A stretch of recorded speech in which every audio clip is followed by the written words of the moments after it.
আমাকে তুমি দেখিয়েছিলে একদিন, মস্ত বড় ময়দান, দেবদারু পামের নিবিড় মাথা, মাইলের পর মাইল।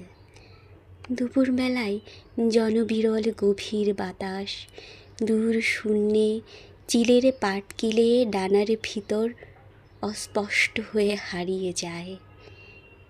জোয়ারের মতো ফিরে আসে আবার।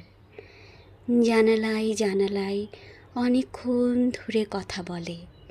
পৃথিবীকে মায়াবী নদীর পাড়ের দেশ বলে মনে হয়।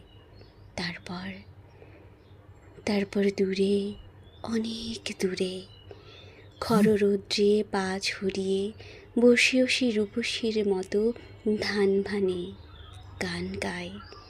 গান গায় এই দুপুরের বাতাস। এক একটা দুপুরে এক একটা পরিপূর্ণ জীবন অতিবাহিত হয়ে যায় যেন।